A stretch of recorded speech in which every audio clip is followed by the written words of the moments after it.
What's up, guys? Welcome to your 35th Android tutorial and for the new boss. And again, my name's Travis. What we're going to do in this tutorial is basically set up our next application. So we're going to create a new XML file by going right-clicking, File, New, Other, and then Android XML file. You guys should be familiar with this.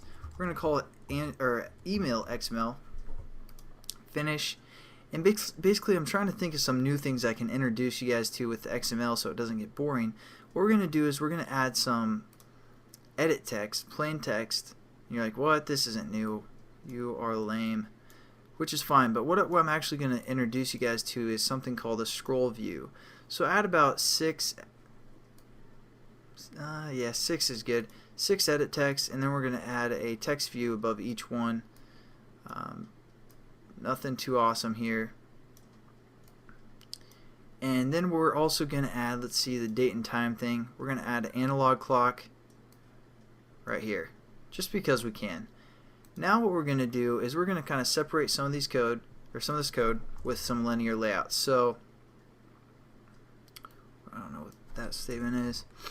Alright, and so first we're going to break it into some linear layouts. Oh, also we're going to add a button,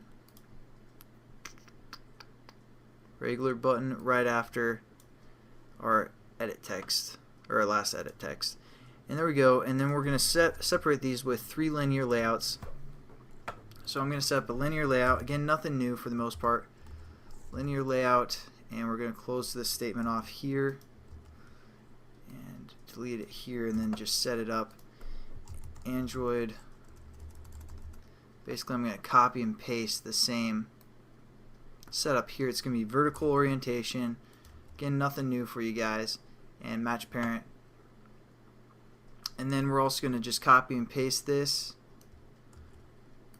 for our edit button, for our button, I mean just for a one button class. And then we're also going to copy and paste it for the analog clock as well.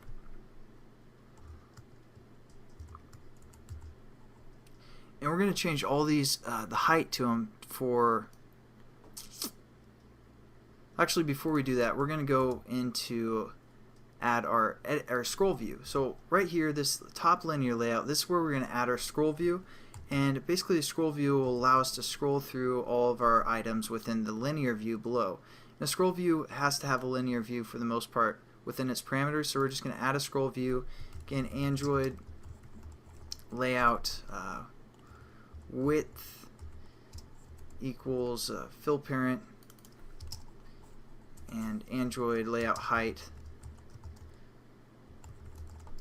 is going to equal fill parent as well.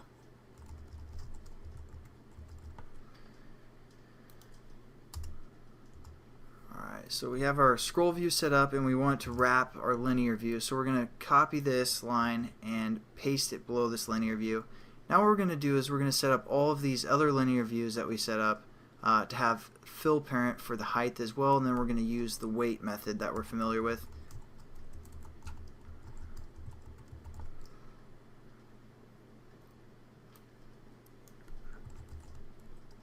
Whoops. So kind of a boring tutorial, just get everything set up and introduce you guys to the scroll view for the most part, and the analog clock, which I just threw that in there randomly. So there we go, we basically have that set up, and now we're going to add the weight to our top or main linear layout that holds everything else. So we're going to say Android weight sum equals 100, and let's say we're going to give this scroll view weight layout weight, and oops, I was afraid that was going to happen.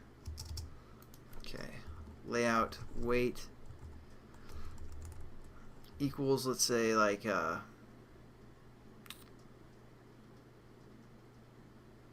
don't know, 20, 30. Let's do 30. Sorry. And then we're going to give this, we're just going to copy this line here. We're also going to add some weight to this linear layout that holds our button, and we're going to give this one 40, and then also this last linear layout we're going to give 30 as well. So 30 plus 40 plus 30 is 100, which we want, and let's check it out. that's pretty good for the most part. I'm also gonna basically have this analog clock fill parent for the width and the height, and you know, set this button up to center, but you guys don't really need to know that. As you can see, we only have 3 text views, but you'll be able to scroll through these text views, oh crap, when our application works. So there you go, that's kind of introducing you guys to the scroll view. I know we went quickly, but hopefully it wasn't too complicated. Basically, all you need to know is a scroll view takes a linear view within its parameters, and make sure the linear view that's within the parameters is set to vertical orientation so you can scroll vertically. So thanks again for watching, guys, and I'll catch you guys in the next tutorial.